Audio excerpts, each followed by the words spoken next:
Afternoon and welcome to Bulldog Stadium at Bedford High School, where today the Bedford Bulldogs are taking on the Merrimack Tomahawks in a quarterfinal NHIAA girls soccer game.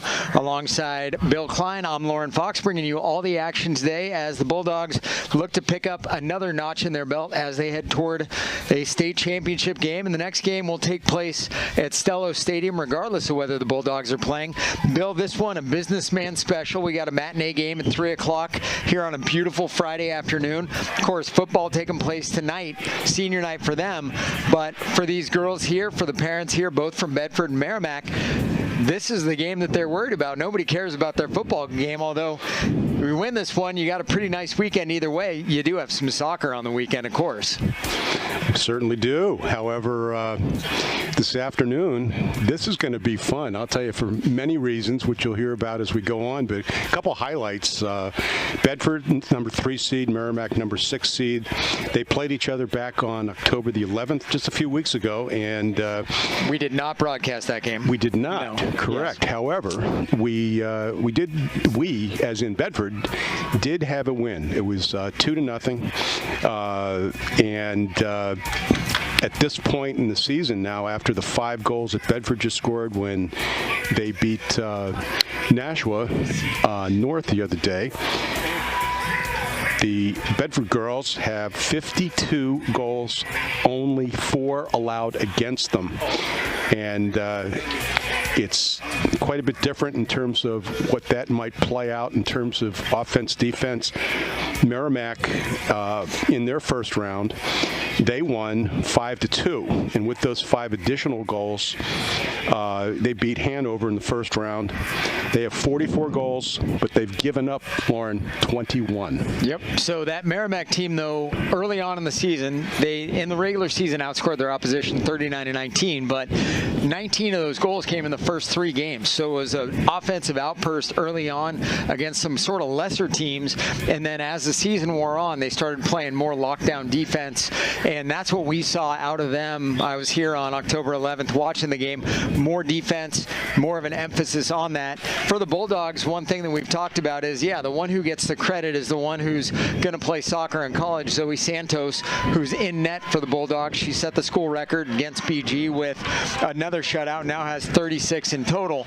But when you're looking at the numbers, Zoe wouldn't have been able to do it all by herself. She has a very good defense in front of her. 3 seniors anchoring it: Neve Humphrey, Sari Stein, Araceli Cloutier, and then Kate Michael, a junior, is also right over there on the left side. So the 4 of them make Zoe's job much easier as well. So we will see how all of that plays out as a fan comes to walk up here and almost falls through the bleachers. That knocked me off my bearings for a second. But we are underway. Bulldog soccer live from Bulldog Stadium on a beautiful fall afternoon. Bulldogs are going left to right as far as we're looking, which is absolutely irrelevant to you because you're watching the game on TV and not listening on radio. Bedford in black, red numbers, white trim. Merrimack, white jerseys with blue numbers. In case you're watching and don't know which team is which, Merrimack knocks the ball into the Bedford end, but Kylie Morris will send it back into the Bedford offensive end. It'll be a Bedford throw from the near side just in front of us. I think Neve Humphrey was going to take it, but Kylie Morris will instead. Anybody that's watching it live knows it's a beautiful day. You see it about 55 degrees out if you're watching this a year from now or something. It's a beautiful, beautiful fall day. The leaves have almost left every tree around here except for the pines. But the field is gorgeous. It's a great day. We're used to dealing with glare off the windows. Now we're dealing with glare off the field. Ball off of Ava Dubois's head, and now she'll badger the Merrimack player for it. Steals it away. Dubois then sends it up the right side. Lana Morris with it, and off of a Merrimack foot, out of bounds. It'll be a Bedford throw from the near side, way deep in the Merrimack end. The sun currently is in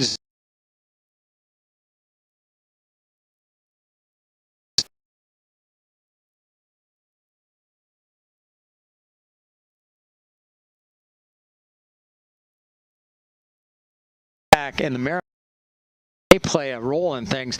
Merrimack keeper will have the sun in her eyes, which will make things certainly difficult. This, an unusual start time for the Bulldogs, and that one stopped, held in by the Merrimack defender, now sent into the box by Bedford, headed out, and Merrimack trying to get something doing, but nothing going on, and sends the ball up front. They got a sprinter heading down the right side, Kate Michael giving chase, and the Merrimack offensive player able to control the ball, still has it, and Kate Michael finally cuts her off at the pass, but sends the ball out of bounds. It looks like it'll be a corner kick Merrimack down from the far side. It will. The official that you saw during most of that offensive attack that Bedford just put on prior to that, one time down the field for Merrimack, Miss Doucette is a former player from Pinkerton Academy back when, gosh, I'm going to guess in the early 80s, mid 80s, late 80s, someplace in there. Excellent ball sent player. into the box, and that one's going to go into the back of the net. Oh that set God. piece resulted in an early goal for Merrimack. You talk about things that can have an impact. Well, set piece comes, ball was up over Zoe Santed, and unfortunately Zoe leapt for it. See the corner served in here off 7-17, put it in. Goal there goes then to Dillon of Merrimack. Bedford hasn't given up a goal in a minute. It's been several since the Bulldogs gave one up, and that was against Pinkerton. So the Bulldogs are dealing with something they haven't dealt with in a long time, and that is a deficit. Max got a little bit of momentum. Araceli Cloutier slide tackle called for it, and it'll be a kick from about the 40. Those of you watching the number 1 seeded team, Exeter, the Exeter ladies are up 1-0. 3/4 of that game completed at this point in time. 1-0 over Concord. The weird fact for you about today's game, seeing the Bulldogs girls team give up a goal this season at any point, that kick line, it'll be a Bedford goal kick. I was not at the 2-0 loss, or the Pinkerton, or the loss to Exeter. 15 shutouts. This is the first goal that in any game, and this is home and away. I've watched a ton of them. They had 14 shutouts going against the first round match the other day.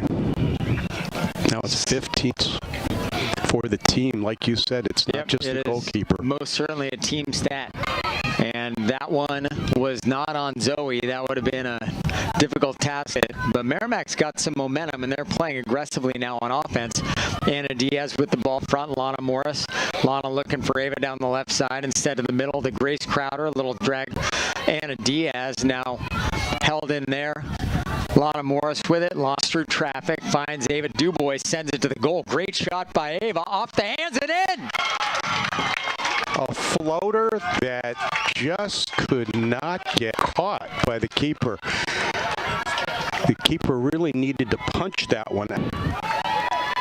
Instead, it was just a little bit too high. She didn't realize that. Lana sent it to Ava on the run, and the keeper, Molly Pert, play on the ball, but almost volleyball set it up to a sport that you were watching last night. And the backspin sent it over her head. So the goal, Ava Dubois, the assist to Lana Morris, and we're tied 1-1.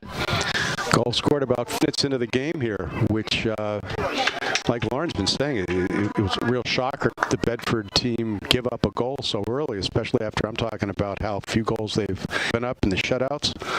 But this Merrimack squad is it's full of seniors. The heavy number of seniors playing today. Spoke with one of the parents of Lucy Cody, senior captain. And she said next year could be a little bit tough. Who knows? So these girls are playing like it's their moment, and for some of us, for half of the girls on the field right now, the ones who are seniors, it'll be their last Tiger game. So a difficult, emotional day for you, and the Bulldogs are hoping that it won't be them. Ball sent up to the 18, knocked around, stolen. Nice job fighting for it. Lana Morris up a ricochet, and that one too. 5.5 minutes in. I think it was, I'm not sure. Hang on. We'll watch the replay. This is a nice luxury that we have here today. So the ball bouncing around. I don't know who it was fought for it. I didn't see the player who shot it. I was guessing that it was Lana, but regardless, I would have said, if I happened to be betting on this game, I would have set the total at 2.5, and I bet the under. And guess what? We're already over that total. 5.5. Is it too late for me to give my prediction for the final score, Lauren? You absolutely can. I don't have a clue.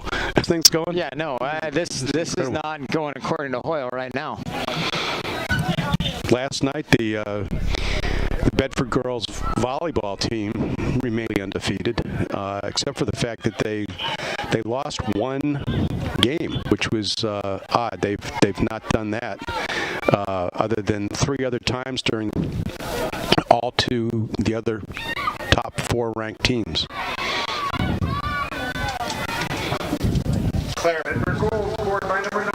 Vacation on the goal, scored by Araceli Cloutier, and the one who had fought 18 and popped the ball back out was Ava Dubois.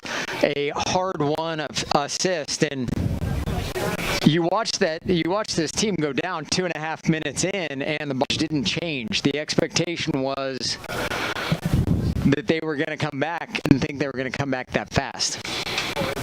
I don't know about you. That was incredible. Crazy. You know, one of the stats from the game the other night against Nashville was a total of, checking my numbers, 18 shots won. Yes. 18-1 shots. Well, and that's where that number becomes less of a personal stat, a team stat. Grace Crowder with it. Ava Dubois over on the near side, looking to make something happen. A little bit of confidence, a little wind in her sails now. Kate Michael with it. Meg's the Merrimack defender, and then winds up sending it over the end line. It'll be a Merrimack kick. For our fans who might just be flipping the game on, no, you did not miss the first. People who might be walking into Bulldog Stadium, you didn't miss the first half. I know it's hard, but we actually have had 3 goals in 7.5 minutes. In mind that the got a lot of seniors on the Merrimack side. Last year lost in the first round. They didn't make it past the first round. The Merrimack program, though, I'll tell you, all the way down to junior high, where they beat the Ross Lergio team last. Good, physical, smart players, and athletic. So it may not be a traditional soccer powerhouse, but they are making it into one with work. So here's my next bold prediction. You had more goals in the first 7.5 minutes than you will in the last 72.5. Yep. I think you're probably correct. I know I'm right. I'm with you on that one. I'm going to go over under 72.5 minutes is 0.5. And what you said about Merrimack, interesting factoid I picked up right before the game, is the fact that this Merrimack essentially has played together since starting middle school. This is an intact this year. They played. That would make it their 6th playing scholastic soccer together. Ball to Michael over on the near side. Look into the middle to Crowder. Now tries to find Ava, but pass just off the mark. Anna Diaz. Diaz looks left to Grace Odell, but connection not made. Merrimack allowed. It'll be Bedford throw on the far side. Bedford coach, the first year coaching Mac. Don't know if she had a history prior to that, but compared with Michelle Winning, the Bedford coach, is, you already know, is the only coach Bedford has ever had. That is ball sent into the box and nobody there to cash it in, but good opportunity for the Bulldogs, and it'll be a throw from the side. At some point, I got to squeak in the admission that when I came to New Hampshire back in 1978, I was actually the boys' varsity soccer coach for 3 years. And when I arrived here this afternoon, one of my old players, it's me. I didn't recognize him, to be honest with you, but he's mine. Oh my gosh. And there's a couple other people here who I know already.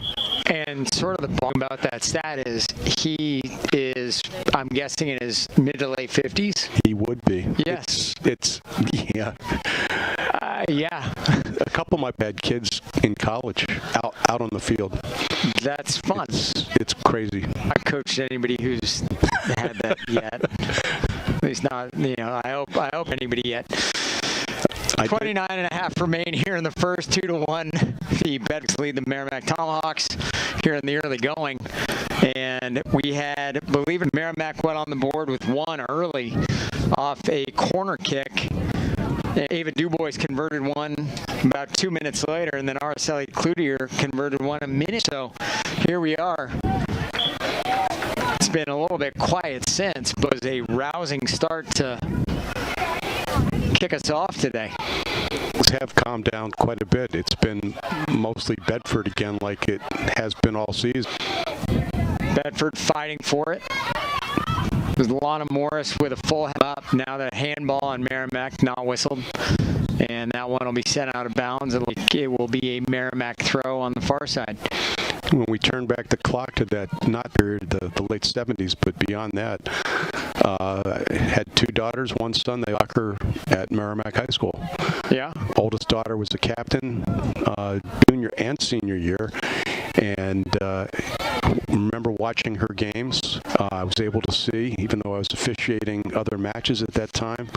And times, both 2 years in a row, they played Pinkerton and had to go to penalty kicks, lost in the semifinals. Rough. Tough night. Bedford trying to clear them, and then finally it'll be Sari Stein sending it deep into space. They will miss foot of Sari Stein, and it looked like Lana Morris got tangled up on a 50-50 ball and is slow to it. She is up and appears to be okay. And substitutions for the Bulldogs. Ava Dubois, after spearheading offensive outburst in the early going, heads off. Annie Zink heads on. Mention that Eva is headed off to a Division I school. We've got player Cloutier as well. Araceli Cloutier is headed to Providence. Yes, and two very talented players. Two players going to programs that will be very lucky as well. And I'm not exactly sure, but I imagine some of the other players are also, whether they've committed or not, and whether they can actually play soccer or not. Sure, a very high percentage of the girls for both of these teams are going to be college. If not next year, very soon. Nice call by the official. Araceli winds up on her back. I'm guessing it'll be Neve Humphrey to take the kick, and about 26:50 left in the game. As you know, it takes a certain type of time management to play sport in high, and that usually translates to more focus, better grades. Our fierce leader, Bill Jennings, just let this game is being broadcast on Merrimack TV and streamed on their website. We let them know that. I mean, the people who are watching know now. So they already knew. Maybe they should tell their friends. Yes. Yeah. Ball knocked out of bounds there by Alexis Best. It'll be a better by Zink over on the near side. A pass from the left foot of Morris, but stolen there by Merrimack, and back the other Morris. Kylie, yes, they are twins. Kylie sends it back in, now into the middle to Lana. And then Araceli Cloutier with a call from the left wing. A shot, and that one just misses the right side of the goal. The left foot of... trying to figure out who it was from that. Watch the goalkeeper on this. She hesitates. I don't know if you actually see it. It's not far enough to the right on the replay to see it, but the goalkeeper started to come out, didn't, and I'd say that was a mistake. However, it worked out okay for. I think it was McKenna Snow with the shot, and it's infrequent that McKenna winds up missing, but for Merrick, that was a lucky one, but that was about as good of an opportunity as you'll find. The angle from over there, you don't have much goal to shoot at. She probably had roughly no vertical yard going up in front of the right post. Big foot of Zoe Santos cross sends midfield. Now the ball into Bedford's offensive end. Lana Morris dribbling, loses it, and it'll be Kylie Morris giving Merrimack speedster heading back, and Kylie wisely gets it over to Zoe, who restarts the offense to Neve Humphrey. Now back to the near side to Michael. Mike the right side. Has some options. Merrimack intercepts, and it'll be out of bounds here on the near side. Bedford throw taken by Michael. As Lauren mentioned earlier, the winner of this game will go on to play Pinkerton on the 31st, Monday the 31st. 2 games, 6:15 and 4 o'clock. The games are at Stellos, right? Not Pinkerton? I'm sorry. Okay. Stellos. Thank you. Yes. Thank you. I'm thinking volleyball here after doing the game last night. If you go to Pinkerton, you will be by yourself, not watching soccer. Ball sent up the right side to Annie Zink, and Zink away by Kayla Scully. And it will be a goal kick for Merrimack. About 23:40 left here. Half Bedford on top 2-1. You noticed one of the things that I've mentioned in the past is the positioning of the officials, and both of them have done a job to be in the right place for both the offside and moving into the field during play and hustling, clearly hustling. Yep, the official on the near side is really getting after it. So he's getting a good workout in. He is most certainly getting a good workout.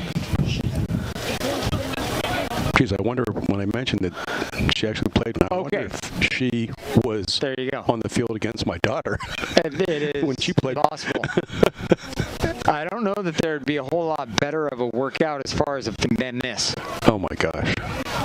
Yep. I mean, it's certainly better than umpiring a game and standing behind home plate. Lauren, I used to love to say that I run the most and work out the most when I'm getting paid, and that's officiating. That's funny. Well done. Ball to Michael on the B field now. A former umpire is responding to that. Mr. Jennings, he understands. Taken back the other way by Merrimack, battling for the ball with Neve Humphrey. By Neve to get rid of it, send it, actually keep it inbounds to McKenna Snow. Snow to Lana Morris off the foot of Lana, and she'll lose it, but Grace Crowder hangs on to it. Now Grace loses it. Merrimack back on the charge again as Danielle Ganley has an opportunity of one but can't get to it, and it'll be Bedford near side. Unfortunately, Fitbits and Apple Watches weren't invented back when I was running, but I think a couple times we kind of were able to figure out that some statistics from different organizations that in a 3-referee match, the diagonal system, the referee in the middle runs approximately 4 miles, and of that, they do like 20 to 40, 50-yard dashes. Wow, that's a lot of work. It's constantly moving. Be 30 pounds thinner, skinnier. And I didn't have any problem. I could eat anything, and I wouldn't gain weight. Of course, another thing probably. Metabolism, yes. Yeah, metabolism. Michael's throw sent in to Crowder. Crowder with the left.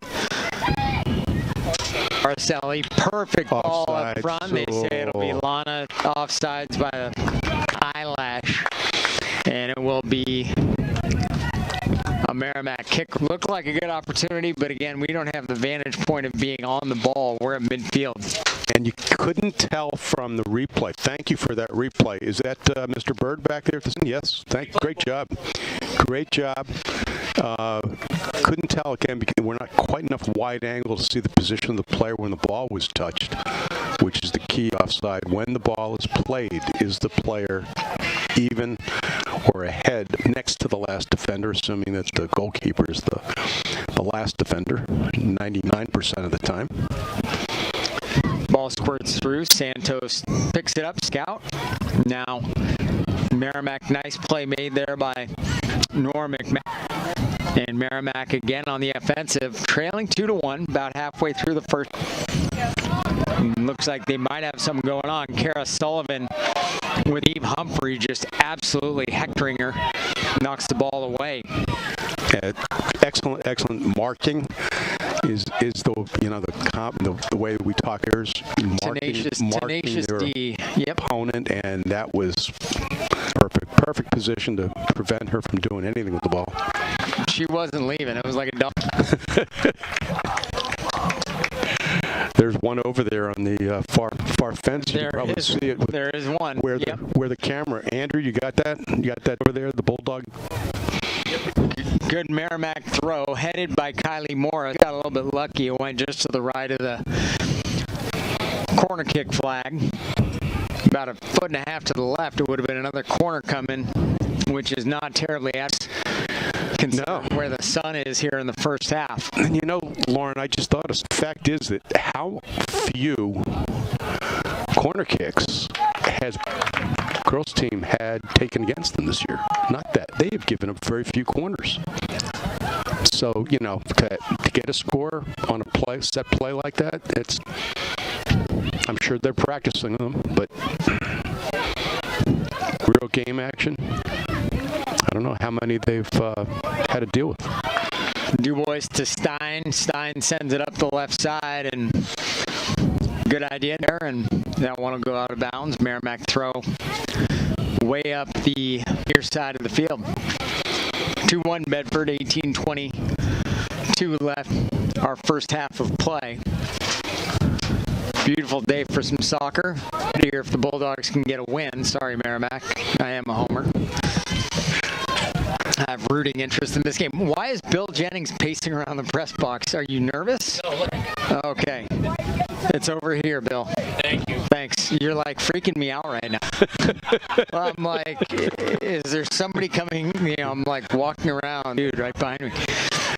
I used to have eyes behind my head, Lauren, when I was officiating soccer, but I got rid of them. You're very like this nervous movement. No, I'm not. It's just this movement like in front of me. Yep. Got to do something about that. Crowder, Morris, Dubois, great ball back to the middle. This poked away there.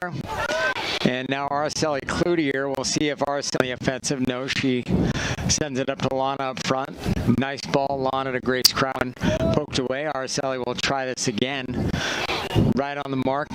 Lana playing quarterback. Finds Ava Dubois. Ava one touch. Offside. And they say Ava was offside. Yeah. That one will be a Merrimack kick. We'll have a look at this one. Good shot at that. I think the official probably delayed just a little bit. Ball went directly to the keeper. I will say, having watched it on replay, I think it was a close call. Let's just say that. I've gotten in trouble for saying officials before, and I don't intend to have that happen again today. Position, Lauren, I've always said, and when I to do training as a rules interpreter here for high school and college clinician as well, that when you're in position, when you're in the right place, you make the call. Anybody that knows soccer, for the most part, is going to give it the doubt, especially on an offside call, because you're one of the few people, only spectator that's in line with that position can see that difficult in the timing. They at the junior the other day, I will tell you that there were some very vociferous parents. Anytime ball sent into the offensive end, whether it was an offside called or not, but anytime it was a potential offside, 100% of the time the official was wrong. And I'm not saying the official was wrong. I'm saying it was, in the opinion of the parents, it was wrong. Yep. Which kind of makes for an uncomfortable situation if you're down on the field, as you will. That's for sure. Alexis Best. Good. Lazaro back to Best. Now back to the middle to Alex Tarian. And she is separated from the ball. Lana Morris with it around. Nice footwork. Morris dribbling up front.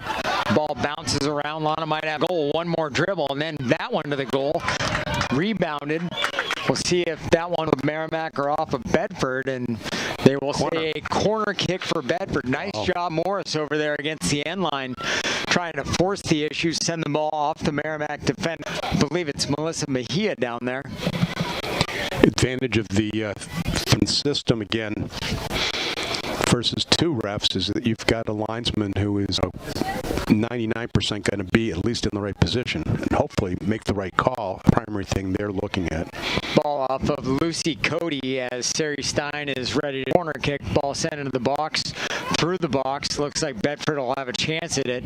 One sent toward the goal mouth and over the head of the keeper, honestly over the head of everybody, and it'll bounce harmlessly out of bounds for a goal kick.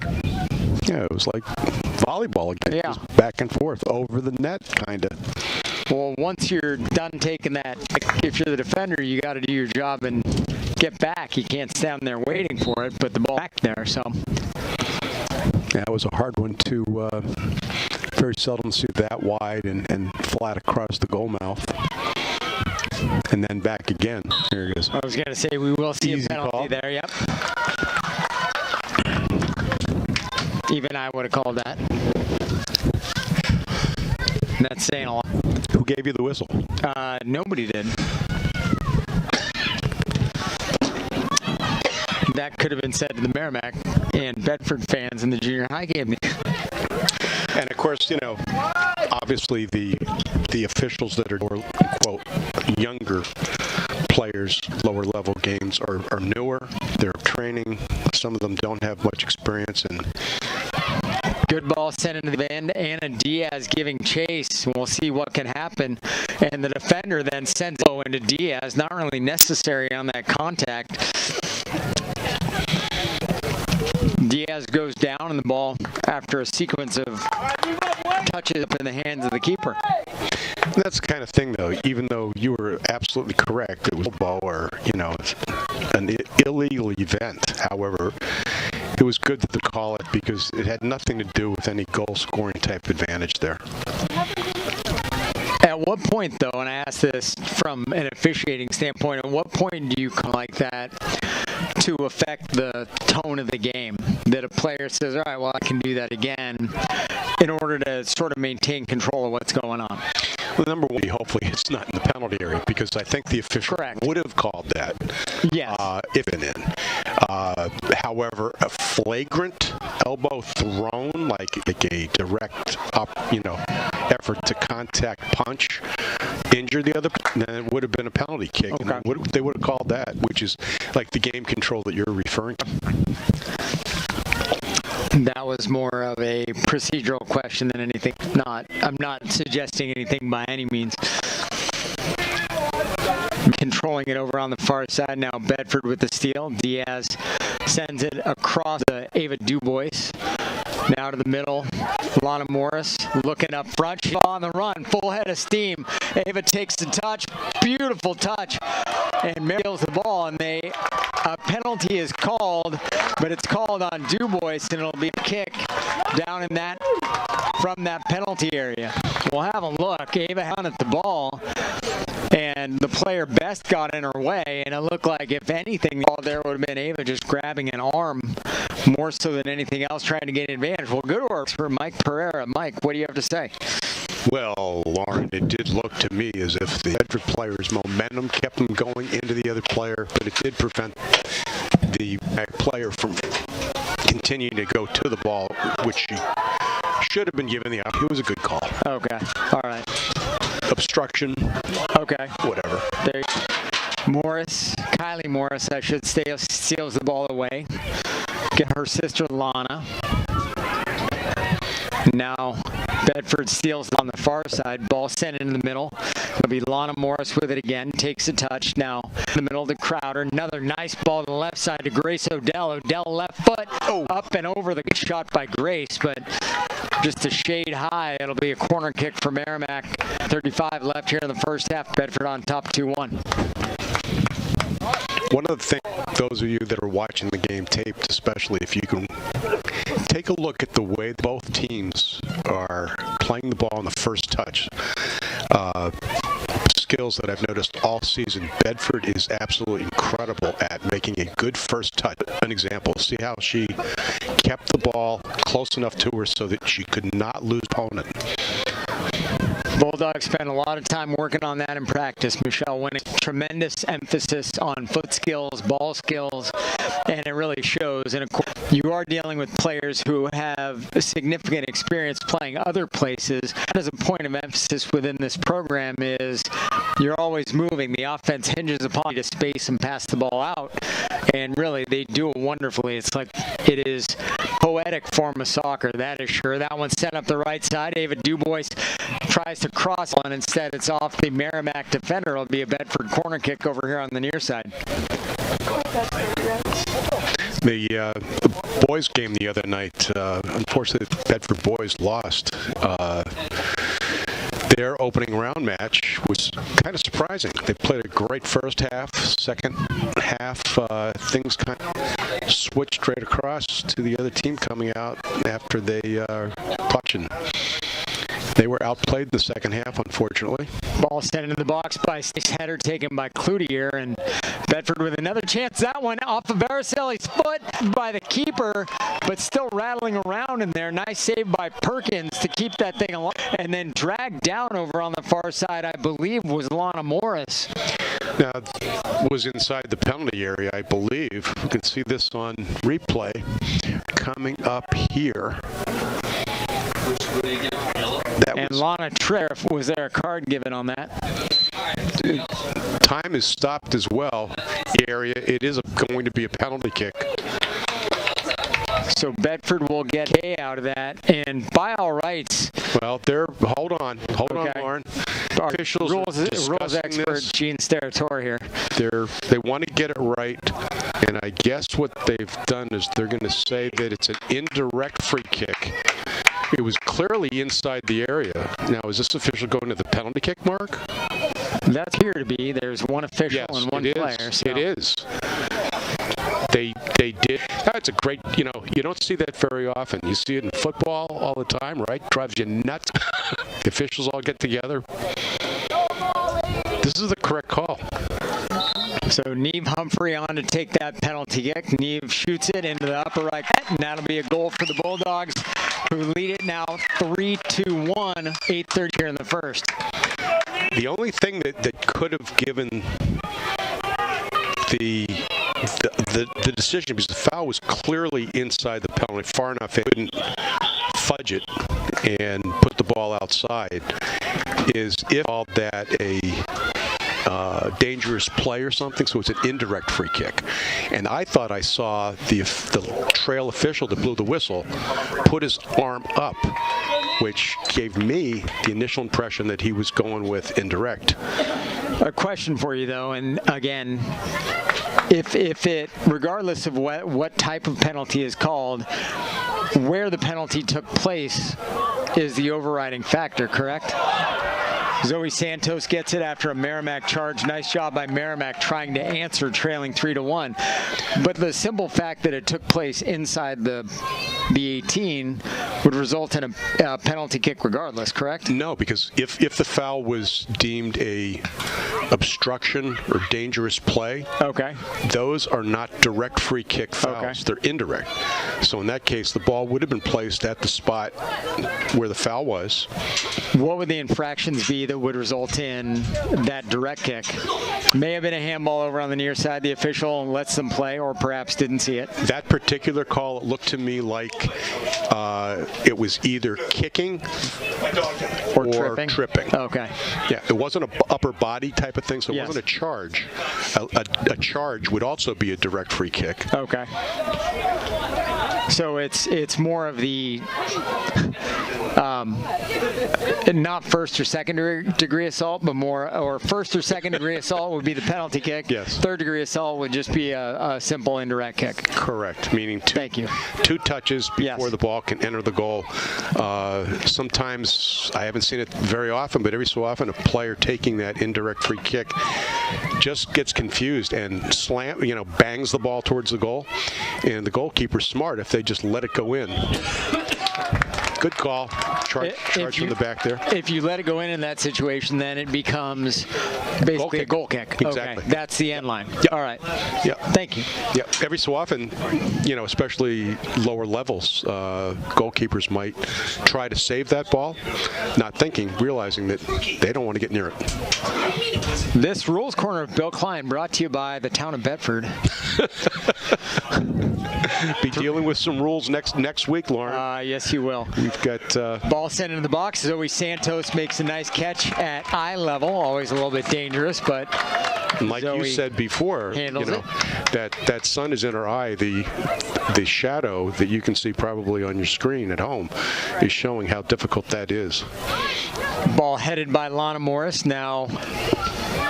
Taken there by Araceli Cloutier. Anna Diaz with it. Sends it up the far side to Grace Odell. And Bedford is really doing a good job of maintaining possession. They've had a lot of chances, far more chances than I would have expected in this game. And it is tiring out the Merrimack defense. At least that's what it appears from here. I think Bedford has been frustrated. And part of that is that skill difference, and this is not a negative, comment with respect to putting down the Merrimack players, but the way that they're controlling the first touch each side. Bedford has a clear,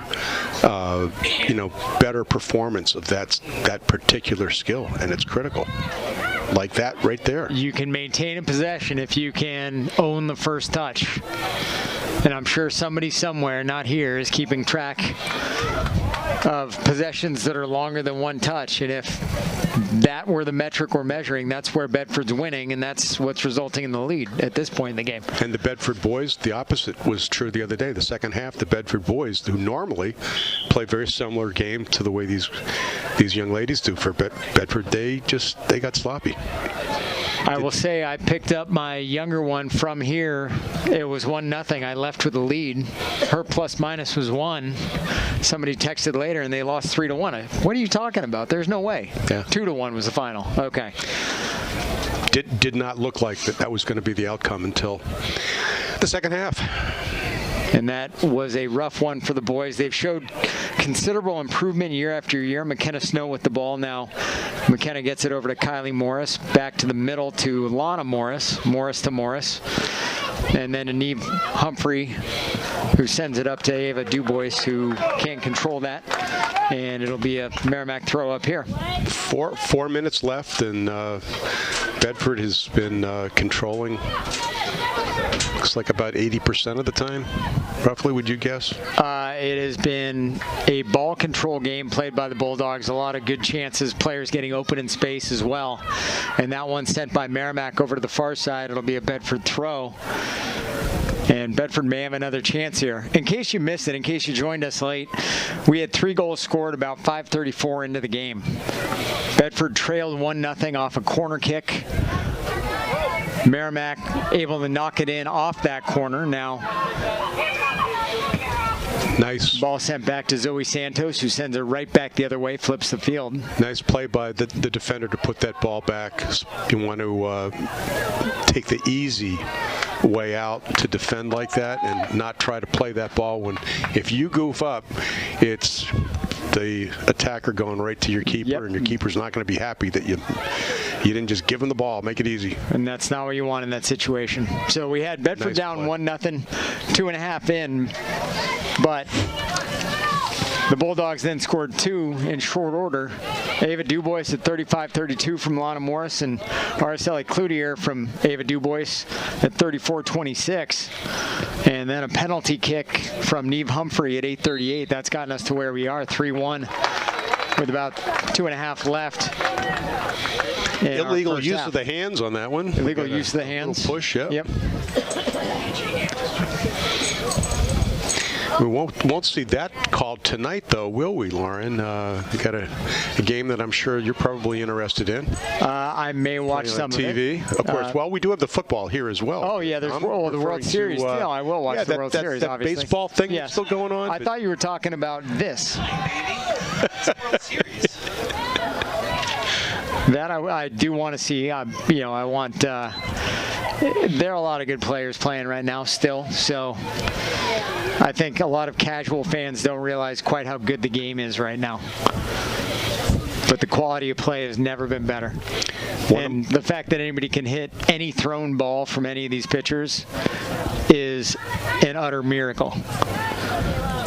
Kylie Morris bothering the Merrimack offensive player. Now coming back the other way is Merrimack. Sends it into the Bedford offensive end. Araceli Cloutier having a look at it and thought Zoe Santos was going to come out. She did not, so Araceli sends it back the other way with a mighty kick. The difference between that and the one just like 4 or 5 minutes ago that we had when she did pass it back was she was in front of the goal in the middle of the field before.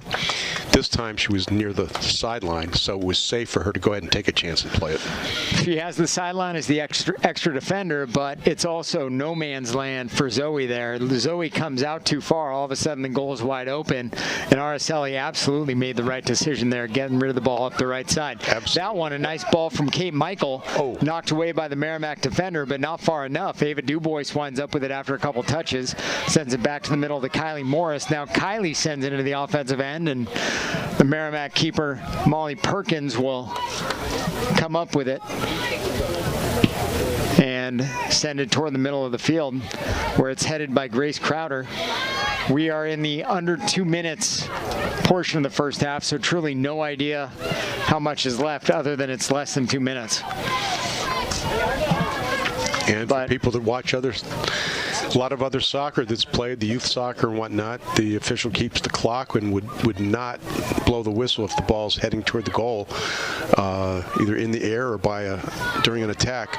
But in this, it's different. When the time runs out, that's the end of the play. You don't let the play finish. It's just, it is what it is. Time runs out, it runs out, and here we go, I believe. Neve with a throw, sends it down the sideline, and that one will do it for us at the end of the first half. Got a final score from Exeter, 4-1, I believe. They must have started They started at 2 o'clock. Yeah, businessman special over there at Bill Ball Stadium, apparently. Exeter 4-1 over Concord, your final. And at the half, Portsmouth leads Pinkerton 1-0. Right here at Bulldog Stadium, the Bedford Bulldogs fell 1-0 early, but scored 3. And as we move to half number 2, it's Bulldogs 3, Merrimack 1. You are watching Bedford Bulldogs soccer on BCTV and Merrimack Channel 16. I'm Ron Burgundy. We are back. Welcome back to Bulldog Stadium. Bedford leading Merrimack by a score of 3-1 as we move to the second half of soccer. Lauren Fox alongside Bill Klein, and welcome to our viewers on BCTV and Merrimack TV watching the game this afternoon. We will have Bedford football later on tonight, not with me. That'll be Corey Munster Tiger and Harry Kozlowski. What is Bill Jennings pointing at now? It will be Merrimack. Yeah, we're playing against Merrimack. It will be against Merrimack again. So Bedford v. Merrimack all afternoon. What time does that game begin? That is a 7 o'clock game. It's senior night, and we have 1, 2, 3, 4, 8, 12. Looks like in the order of 16 seniors listed out there on the field. So a lot of seniors graduating tonight for the Bulldogs, and they will all be saluted. It is also Red Ribbon Week. Takes place every year for drug and alcohol abuse awareness, November 23rd through 31st. And Be Bold Bedford is back behind us with a table for Red Ribbon Week. I believe the score, I don't know if it's changed, but Portsmouth Pinkerton, which is number 2 versus 7, but Pinkerton can beat anybody.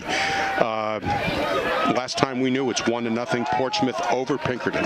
It's like you watch these games and you watch these matchups and the scores roll in, and there's some teams you say, all right, sigh of relief, they're gone, but then, all right, now you're dealing with somebody else who's an entirely different set of headaches. Well, Portsmouth was tough, and for Bedford, playing Portsmouth was not an easy match at all.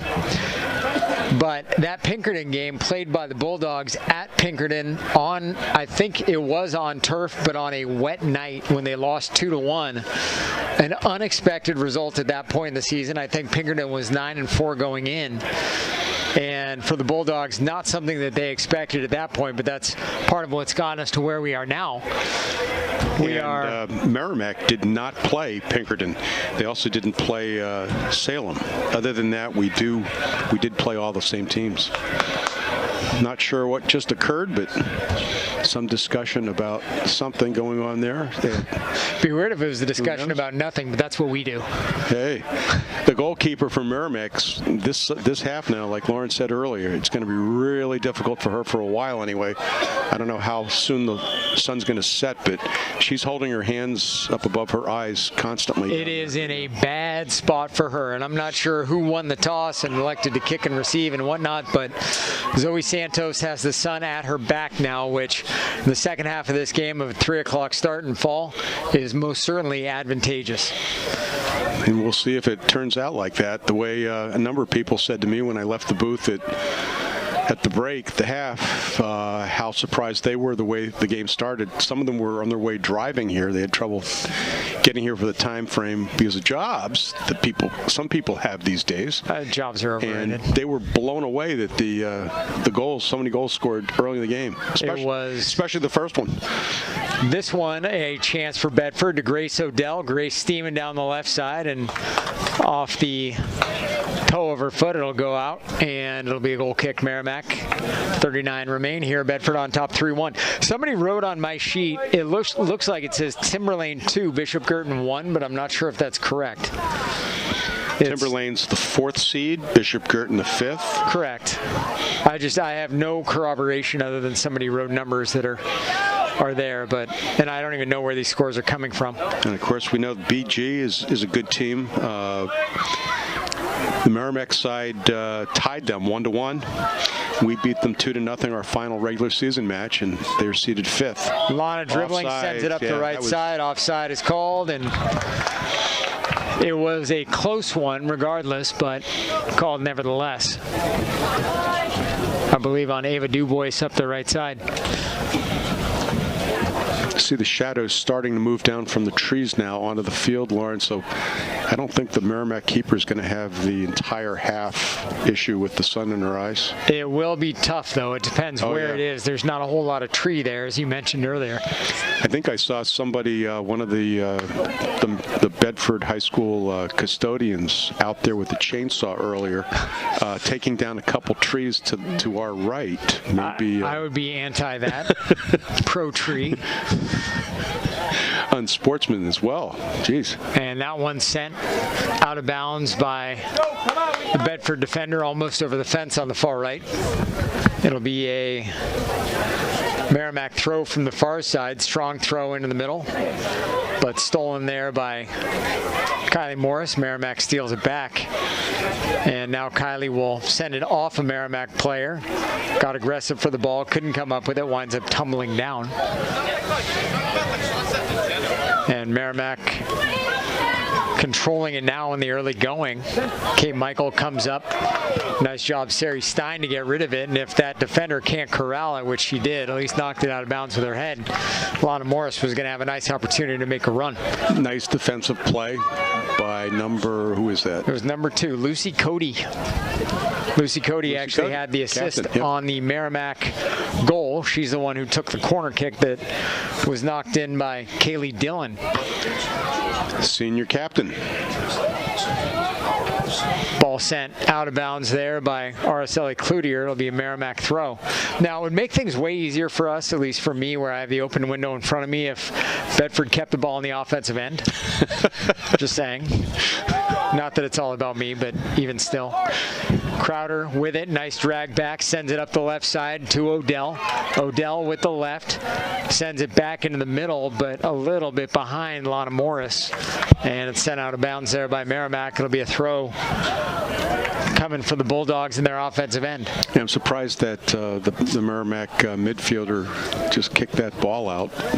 She's far enough away from the goal that she should have been able to collect it and possibly do something positive with it instead of just giving Bedford the throw-in. Michael sends it in the middle to Kylie Morris, and Kylie with a Tremendous attempt from about 40 yards from the goal, and a little bit to the right. She would have actually had a goal out of it. Yeah, it looked to me like it was hit just about right to go under the crossbar. If it had been on the goal, and the goalkeeper would not have been able to make that save. Kylie Morris there. She is literally everywhere. She is not shape-shifting. She just happens to be all over the field all the time. Her sister Lana sends it back over to her. Now that one off the Merrimack defender, and somehow Kylie winds up with it again. Gets it back over to Ava Dubois on the far side. Ava with a beautiful cross. Knocked out by Merrimack. Bedford corner kick from the far side. Mentioned a couple times sisters out here in the field. Last night, the Bedford girls volleyball team, they have not only two sisters on their squad, but a cousin that moved to Bedford, and it's their first year playing varsity volleyball. Luckily for us, we've got her. She's very good too. Sari Stein sends it into the box, headed out. Now the ball's still rolling around down there, but a shot taken by Bedford. It'll go out of bounds. Corner kick for Merrimack coming. Different start to this period than it was for the last one. Yes, at this point in the last, actually right now, we had 3 goals already scored.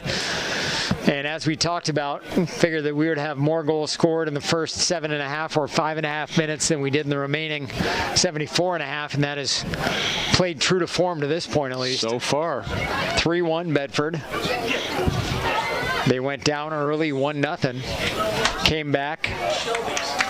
Took the lead. Ava Dubois sends it into the box. Great ball, but Crowder unable to come up with it. Now Kylie Morris had a shot at it, overran it just a bit. We'll send it to Anna Diaz. Anna looking around, now drag back, still maintains possession. Now the ball to Araceli Cloutier. Araceli might have a shot on goal from there, and she is a lot like James Harden. Basically, if it's on the floor, it's an opportunity for her to put it in. And I would have to think that Coach Winning would have told her attackers and midfielders to even the defenders, if you think you have a shot, take it.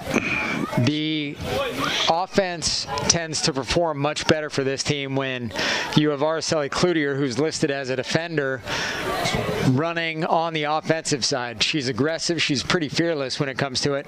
And if she has a shot that she likes, she may as well take it. Because if she's sizing it up and thinks it's a good opportunity, probably is. Absolutely.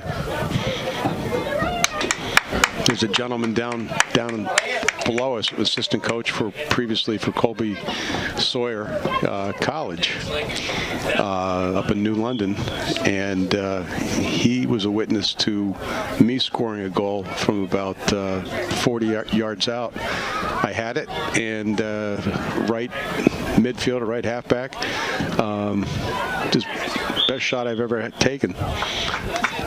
Blasted in the net. Goalkeeper went, holy cow. He couldn't believe it happened. This was last month? Last month. No. That goes back about 15 years ago, my friend. Lana Morris jostling for the ball up the right side. Couldn't get to it, blocked out by the Merrimack defender, and finally got frustrated. Thought she was going to pull the Merrimack defender's pants down. It's just one of those things. She couldn't get to the ball, finally committed a foul, and Merrimack had a kick out of it. Now Neve Humphrey steals. Crowder with it. Crowder looking left side, finds McKenna Snow. McKenna dribbling around the Merrimack defender, Dillon. And ultimately, Dillon knocks the ball out of bounds. It'll be a Bedford throw near side. A little bit of contact going down there, but both players upright, shoulder to shoulder. Nice soccer play. Doesn't matter whether it's women's or men's or boys or girls. This is good soccer. Throw from Michael, headed out by Merrimack. It'll be another Bedford throw far to our left. Now dumped in there, Crowder with it. Crowder had a hat trick the other night against Nashua North. We haven't really mentioned that one yet, but the Bulldogs in that 5-0 win got 3 from Grace Crowder. Now ball stolen there by Alexis Best, and Best may have been dragged down. At least the Merrimack faithful wanted a penalty called there, and the official ambling over. Not certain if that's to set the ball or to issue a card. but the fans yelling for a PK. Bill, is that founded in any fact at all? No, it can't be a penalty kick, but what it could have been is a red card to the player that took that player down, because it was almost a goal-scoring opportunity. It looks to me like that ball's possibly as far as 10 yards too close to the... I don't disagree with you. Yeah, that did not happen that close unless there was holding called and they tacked 10 yards at the end. I'm kidding. That ball sent into the wall. Merrimack with a golden opportunity. Cody sends it into the wall. Now the Merrimack backliner sends it over the back line, and it'll be a Bedford goal kick with half an hour left here in the game. Bedford on top 3-1. It's always interesting, though. You hear fans yell, and they don't have the rules knowledge that you have, or that our listeners or watchers have at this point. They're just yelling a thing. But in order for that one to be a PK, first of all, it generally helps if that is the last defender. If the keeper had come out and made that play, all right, now you're talking a PK and a red card. But No, because still the foul had to occur inside the penalty area. It has to be inside the penalty area for that to happen. Okay. Yep. Yeah. What the foul would have been. There's possibly a little bit of sun effect. Yep, Crowder sent it into the net, and it looked like it was almost an unnecessary dive by Perkins. I thought that might have been a corner. I thought the keeper might have hit it out, but we'll see. Referee signaling for it may be really hard to see this. That was off of Bedford. Yeah, it was. Yep, absolutely. Good call by the refs. Yeah, so that foul, the spot, but if the player was on had a goal-scoring opportunity, in quote, with the keeper back, okay, keeper could have been anywhere there. But if it's one-on-one at that point, that Bedford player could have been ejected, the red card. But there is no PK unless the goal-scoring opportunity takes place in the... Correct. Under the 18. Yeah, I'm okay. 99% sure. I'm going to trust you. I think in ice hockey, that's a similar circumstance in a way, where you do award a penalty, the penalty shot. But I will say, though, a penalty shot, that one headed into the box. Nice job by Perkins to come up with it. A penalty shot in ice hockey is not as high of a percentage as a PK in soccer. Absolutely. And soccer went to that for a while, back years ago. It was a 35-yard, and not for PKs during the match because of a foul, but to break a tie. It was done so that the PKs were not the deciding factor, but a shootout. And again, I'm pretty sure it was 35 yards out, and the goalkeeper can move immediately as soon as the player taking that kick touches the ball. As soon as they touch the ball, the goalkeeper can run straight down the field. So that's the hockey model. Yep, very similar. And I don't know why they went back to conventional PKs. I have no idea.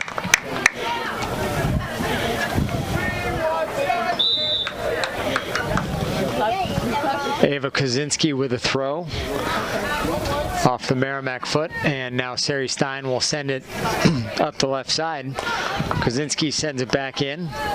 Bedford just trying to get it out of there. Neve Humphrey and Anna Diaz doing a great job on defense there. Lana Morris now comes in to make a play, gets elbowed out of the way.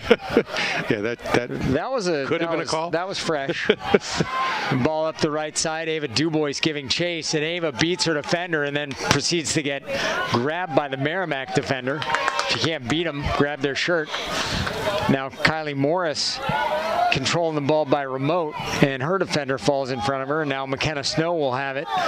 Snow sends it up the far side. Dubois, now Diaz to Dubois on a give and go. Dubois, beautiful cross, that one into the box, and the goal scored there by Lana Morris off the assist from Ava Dubois, and that'll make it 4-1 Bedford. Wow. If we can go back and see that whole sequence, it was a give and go. Diaz, Dubois, and then sent into the box, and Morris converted it, but Diaz with that touch got Dubois full speed into space, and that goal was pretty academic. And you saw our replay specialist, Mr. Bird, put that up nicely. Got a chance to see it again. 4-1 Bedford. Wow. That whole thing keyed by the ball movement too. Diaz and Dubois working it back and forth, and now Bedford on top again, 4-1. And not, if I had been looking at stats before the game, and I did, my thought would have been we were going to see a game a lot like the one we saw on October 11th. We would have seen a 2-0 game, low scoring. And what we're seeing today, the 4-1 Bulldog lead with 25-40 left in the game, not what I would have expected. No, I agree with you completely. And I would have guessed either 2-0 or 3-1 possibly, but not having seen the Merrimack attack, what they look like on offense, I know that they would have probably given up some goals to Bedford, which they have. Bedford's offense is running on all cylinders right now, passing the ball very nicely, working it to space with a high degree of difficulty. Sari Stein gets it back into the offensive end. And now Merrimack trying to get something going. Kylie Morris back to the near side. Annie Zink back to the middle. And Crowder feeds Zink up the left side. Zink with a full head of steam looking. Dribbles toward the end line and knocked out by the defender in front of her, Haley Coviello. More beautiful passing there. The number of touches that Bedford can do consecutively is it's remarkable. And they've been doing it since the beginning of the season. Throw comes in, Diaz with it, now to Crowder, looking for Morris. Morris can't get to it quite quickly enough, intercepted there by Merrimack, but Bedford doing a nice job of interrupting the outlet pass and kind of fouling with Merrimack's timing. Ball sent up front to Best, and off of Best's foot, and she winds up back with it. Now she'll have a chance at a shot, and Zoe Santos makes a diving save to her left, but we'll see if they say that Zoe was out of bounds, and sure enough, she caught the ball in, rolled across the line. They'll say a corner kick for Merrimack, just under 24 left here in the game. And unfortunately, that was so close, we couldn't tell from the replay clearly. I will say straight up, she did get up from out of bounds when she caught it. But it's the ball. The entire ball has to be out of play. Where the goalkeeper was, that I don't know. Nothing. Yeah. It's the ball, the plane of the line, and it looked really close. Merrimack corner kick floats in. That one will roll around now. Merrimack not doing a whole lot with it. Another cross now, and that one sent all the way across the field. Out of bounds. It'll be a Bedford throw from the far corner. Good teamwork, the two officials there. The official on the far side couldn't tell wasn't sure who had touched it last, and looked back, pointed to his partner, and she indicated Bedford throw. It was nice. Yeah, that was the first time in this match that the referee on this side was not in position, but the play went so quick down the field. Those two girls were running a 9-second 100. Right. Well, the other thing that throws it off is the defender goes to clear it, and it goes off the player, and so immediately your weight goes back. You're thinking the field flipping, and then the next thing you know, we're right back the other way. Yep. You would mention the relative to baseball, how difficult it is for them to get the hitting stats that they do, I believe, and just amazing. Obviously, you're aware this is an easy question for you. Part one: how fast is an average fastball in major leagues? Now? Would you say yeah? It's on the high side of 92, 93. How about the world's record for women's volleyball, the speed on a serve? I don't know that one. 124 miles per hour. How long is the volleyball field or volleyball court? It's not that big. Ball sent up the left side. Kylie Morris looking for Zink. And that's not the high school. That's comparable to pro baseball. That's professional women's international volleyball. Ball sent up front. Lana Morris now stolen there by Anna Diaz. Looks to her left. Finds Ava Dubois. Ava sends one toward the net. The keeper, Molly Perkins, fields it on a hop, but again, that sun is still right in her eyes. And Perkins does a nice job to fight the sun, find the ball, and it'll be She gets rid of it, but Bedford winds up with it yet again. Crowder to the middle. Merrimack with it, trying to find Alexis Best, and they do, but a little bit too much sauce on that one. Zoe Santos picks it up just inside the 18. Zoe's been so consistent all season in the timing of coming out when she knows that she needs to, and she gets there, and she's, I don't know, maybe misplayed a ball once that she probably should have been able to get, but I'm not even sure about that. I'm saying probably. Yeah, I was going to say if it was. Maybe. I have not seen it. Good decision making, and I hope she does well at the Citadel. That is a military academy down in Charleston, South Carolina. So it will be a regimented existence, and you combine that with scholastics, with being a D1 athlete. It's a lot, but she's confident that she can handle it. And obviously, we wish her all the best. And it is a competitive environment down there, but she is nothing if not a competitor. Kylie Morris with the ball, nice little head fake, gets it to Anna Diaz. Anna looking up the left side, now looks to Lana Morris in the middle, and Lana in a foot race finds the ball, little head fake for Lana, kicks it right at the keeper Perkins, and Perkins, not with 100% confidence, still made the catch and made the save and sends it out. Now Diaz will come right back the other way as Anna gets locked on by the Merrimack defender, Nora McMacken.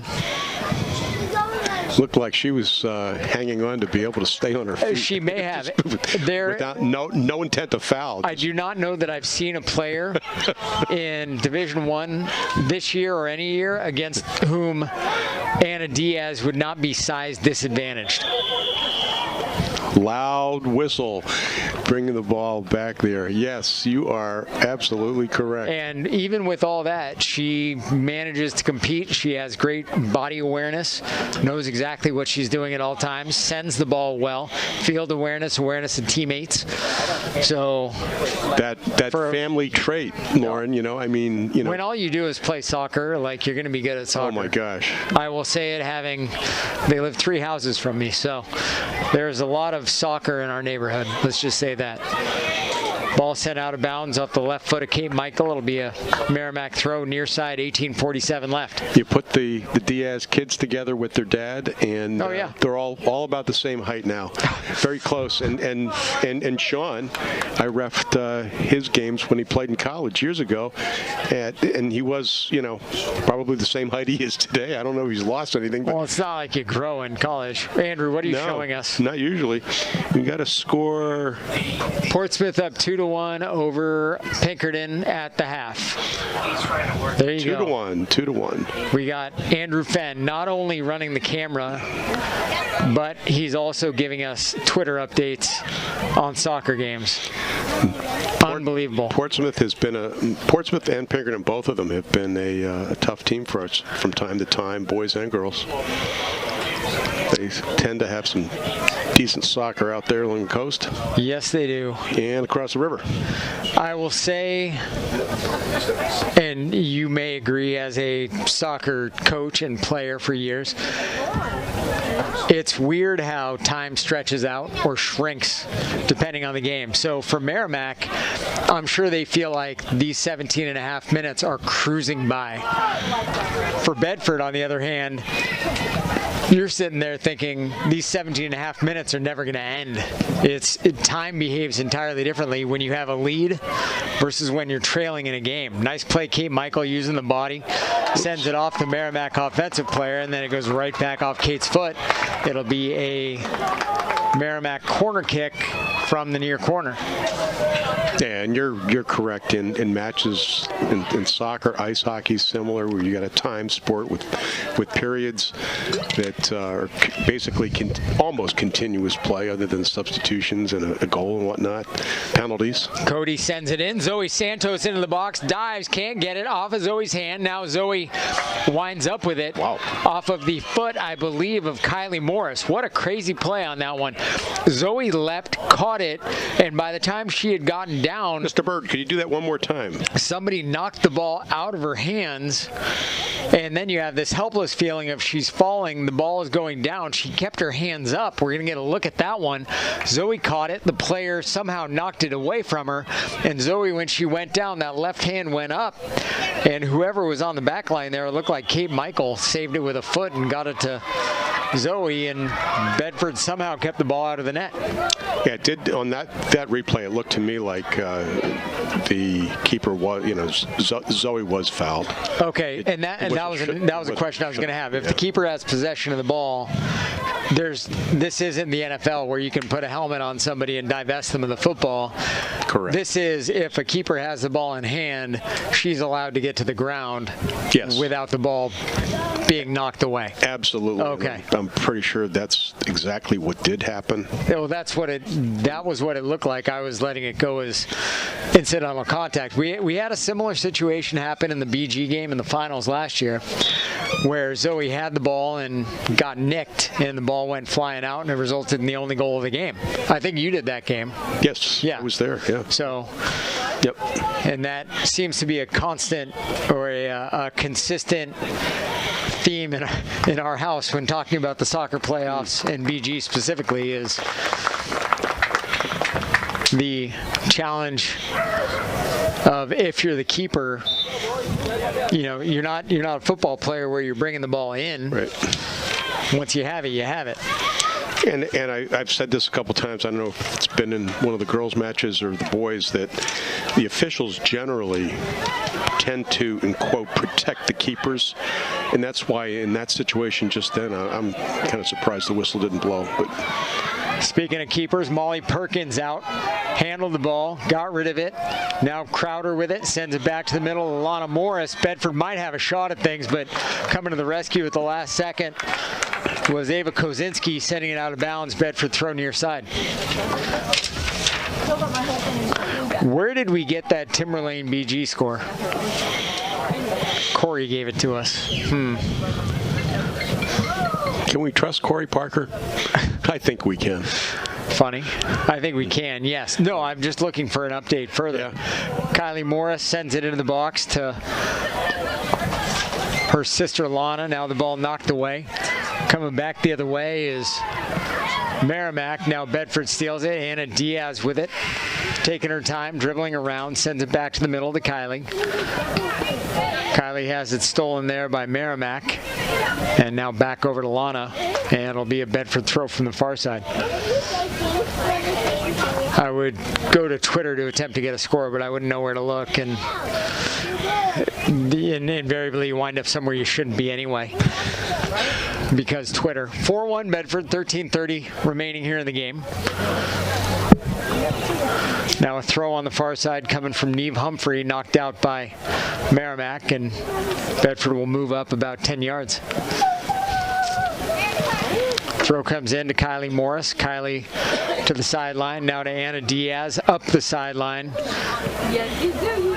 And Ava Dubois fighting for the ball. Kicked by Merrimack off of Ava. It'll be Merrimack throw on the far side.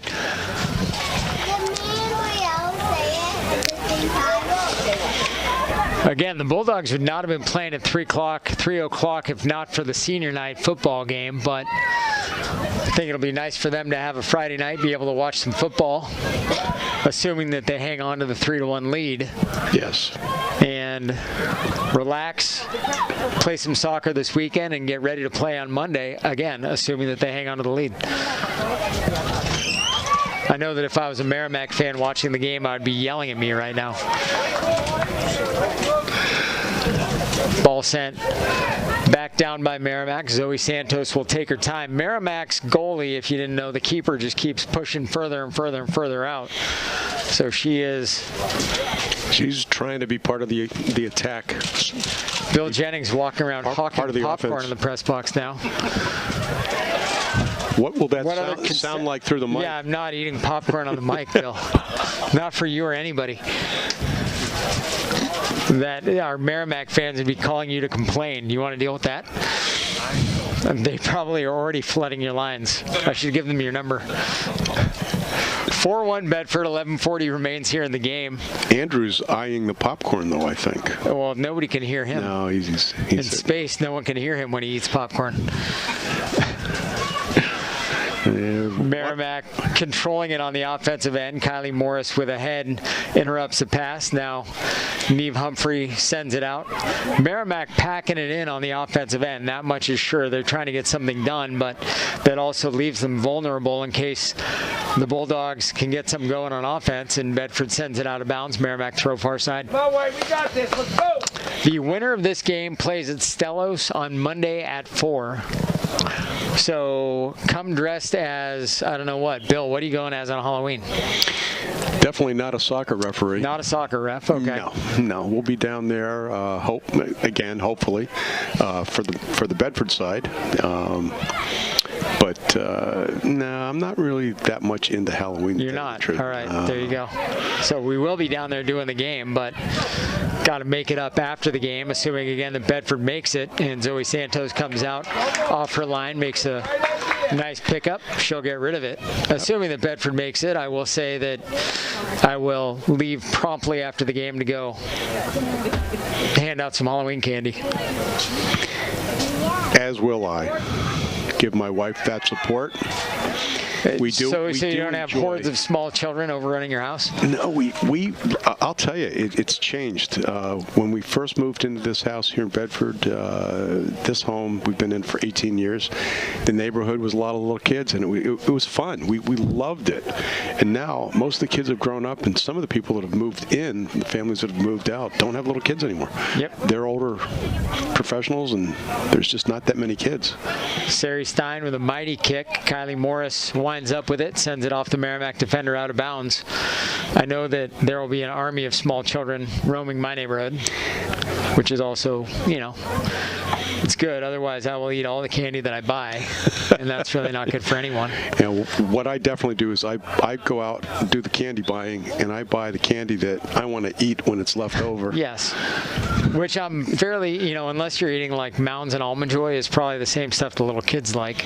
Anybody from Merrimack that potentially might listen to this, I know the Lazzaros have a daughter on the team, 13, is playing. She's a junior, I'm pretty sure.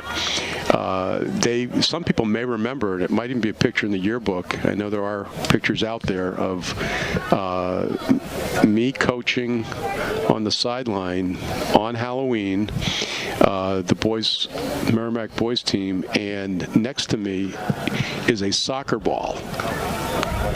And it's not really a soccer ball. It's my 3-year-old daughter, who my wife made an incredible costume and turned her into a black and white soccer ball. The cutest little thing. And I think even the referee made a comment that something about, don't put that one in the game. Be careful, you don't let that ball get thrown onto the field or something. Well done. Good memory. Was a Lazzaro on that team that you coached?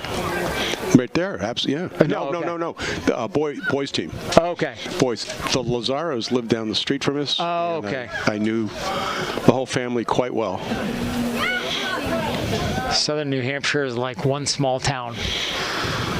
Ball sent back to the near side. Grace Odell with it up the sideline. Trickles out of bounds. It'll be a Merrimack throw up there. 4-1 Bedford. 7:45 left here in the game. The referee holding up play here briefly for substitution, and a player tying her shoes out there, one of the Bedford players. Haley Coviello leaves the field. Nice sportsmanlike thing. And the throw comes in off the head of Kate Michael. It'll be another Merrimack throw from the near side.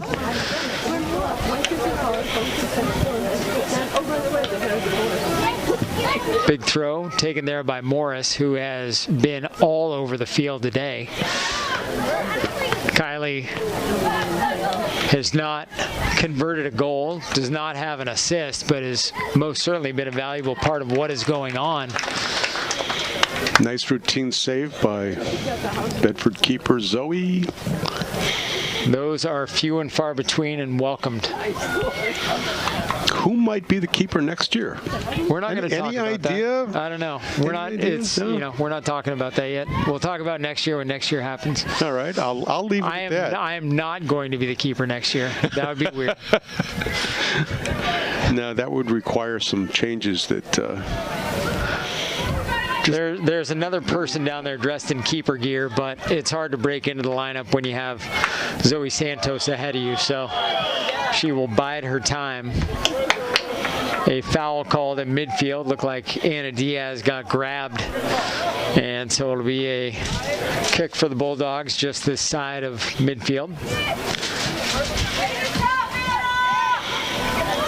In 1 minute, it'll be 5 minutes left in the match, and the clock will be official on the field. It'll stop on the scoreboard. I think my partner up here in the booth is ready to. I will do it. It does not have quite the significance that it would in a close game. You and I have called some close ones. The BG game is one that stands out where you're sitting there going, all right, if you ever saw the movie, I think it may have been Christian Slater, but if not, it was another teen actor back in the 80s. Ball sent to Ava Dubois. Nice save by Perkins with the body. The ball rattles out of bounds, maybe, and eventually gets out of bounds. And that was an example of the opposite of what Miss Perkins did earlier in the match when she stayed in the goal. She timed that run beautifully. She was smart. She charged out, made the play. Cut the angle completely, and there was no way that ball was going near the goal. Nice job for the keeper on that. Jeez. Movie from the 80s, 3 o'clock high, where the guy is counting the minutes until the end of class, and at one point he looks up at the clock in the classroom and it goes backward. Yes. Like, I would have sworn in that BG game the clock was going back. I'm like, I looked at it, it was 6:20, now it's 6:35. What's going on here? But again, time does strange things when you're trailing or tension is higher. Bedford leads here 4-1. Under 5 minutes remain in the game. Substitutions taking place. Anna Stavropoulos in and Grace Odell out. And now a throw coming for Bedford. And another one will happen again. Neve Humphrey will take it.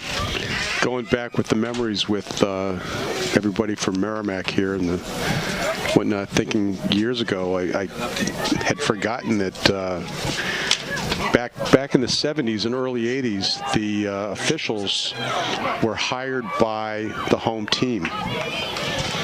So we would pick and choose who we wanted to ref our games if we could. Sometimes. Who are they playing? There were some folks that ball went out, goal kick coming, very little time left. The Lurgio boys team, so the junior high team here in Bedford, leading 7-0 before halftime, playing against Elm Street out of Nashua. So that your score from that game. They have been undefeated to this point in the season, and it looks like that will continue. I will say it would appear that the playing field in the junior high girls athletics is far more level than it is for the boys. There have been a lot of tough fought matchups. This Lurgio team that Bedford had was very good and wound up getting knocked out by another very strong Merrimack team, and twice against Merrimack they were scored upon on set pieces, and twice they lost 1-0. So those are two games that really could have gone either way. About 2.5 left in this one. Exeter, as we may have mentioned earlier, is moving on to the semifinals, playing the winner of Timberlane and BG. Portsmouth and Pinkerton. The score that we have is Portsmouth 1, Pinkerton 0. And Bedford here, of course, leads at 4-1. 2-1, you say? 2-1. Portsmouth over Pinkerton. Yep. Soccer ball is rattling around on the near side. Looks like Cape Michael has all this under control. Kate's throw to Anna Stavropoulos, sent back to the middle. Crowder with it. Crowder looking around, finds Araceli Cloutier, who sends it just a little past Grace Odell, out of bounds, and it'll be a goal kick for Merrimack. I'm guessing that we must be very close to the end of that 5 minutes. About a minute and 20, minute 30. That much left. Yeah. See, I told you, time works differently. It does. Bedford, or I should say Merrimack, took an early 1-0 lead. I think it shocked all of us. Corner kick to our left from Lucy Cody that was knocked in by Kaylee Dillon, made it 1-0 Merrimack. Then less than 2 minutes later, Ava Dubois off the assist from Lana Morris, and that made the game 1-1. And we were surprised enough then that we had a tie game that both teams had scored 4.5 minutes in. Well, less than a minute later, or just a shade over a minute later, I should say, Araceli Cloutier knocked one in from Ava Dubois, and that made it 2-1 Bedford. Neve Humphrey cashed in a penalty kick with 8:38 left in the first half. And then here in the second, Lana Morris scored with 26:16 left off the assist from Ava Dubois. That's gotten us to where we are. 4-1 is the current score in this game. Bedford controlling in the offensive end. Left foot of Anna Stavropoulos sends it toward Perkins, and Perkins makes the save.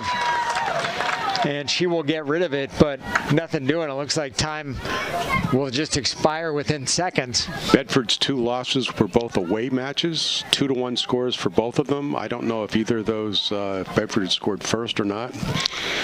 The Exeter game, I know they were down 2-0. The Pinkerton game, I know they lost in OT, but I think they were scored upon first. So, yep. But looking at these games, Bedford played from a deficit, an unusual position for them to be in, and they came back from the deficit and wound up winning the game today, barring something absolutely bizarre in the last 10 seconds or so of this game. But in this one, for the Bulldogs, they trailed early, but you can go 2 ways when that happens. You can either sort of fold and say, man, these guys really came to play today, or you can buckle down, score some goals, and the Bulldogs did quickly. We talked about it. 3 goals were scored in the first 5.5 minutes, and 2 goals were scored in the last 74-26 of the game. So our final here from Bulldog Stadium, 4-1. Bill, any final thoughts before we send it back? Gosh, I'll tell you, I was hoping Merrimack was going to do a little bit better, just being unbiased here, so to speak, overall. But, you know, the Bedford side is so strong, they're so skilled that it's a difficult task to go up against them. And Merrimack shouldn't put their heads down. They played pretty well. And Bedford deserves to go ahead and go to the next step in the tournament. I would say this is less of a reflection of how Merrimack played and more of a reflection of how Bedford played. Merrimack did not play poorly by any stretch, but Bedford was firing on all cylinders today. You talked about it, the number of times that they touched the ball once on a possession was infrequent. Now we're looking back at some of the highlights.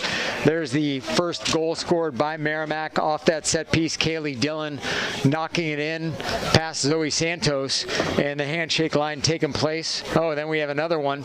This Bedford's goal. This one's Ava Dubois coming off the hands of Molly Perkins and into the back of the net. Every keeper's worst nightmare. That one from Lana Morris. And I think we're going to wind up seeing all of them, are we? And indeed, looks like it. There we are. Nicely done.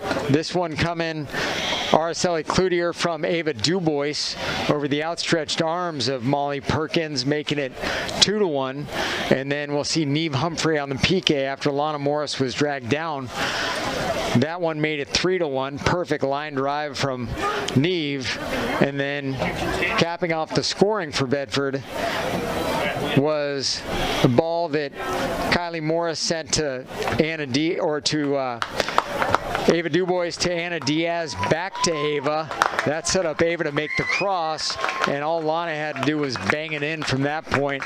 But you note how good that passing was on that last one. That was just a microcosm of what we saw from the Bulldogs today. And if they carry that into wherever they're playing next, well, it's going to be a tough order for somebody to go up against this Bulldog team. So without anything further, wanted to thank our broadcast team here at BCTV and thank our viewers on Merrimack TV as well. Thank Andrew Fenn. Who's back at the studio? Dale Bird. Okay. Dale Bird back at the studio. Thank Bill Jennings here in the booth. My broadcast partner, Bill Klein. Again, my name is Lauren Fox. Your final score, Bedford 4, Merrimack 1. We'll see you Monday at 4 p.m. from Stellos. You've been watching Bedford Bulldogs Soccer on BCTV and Merrimack TV.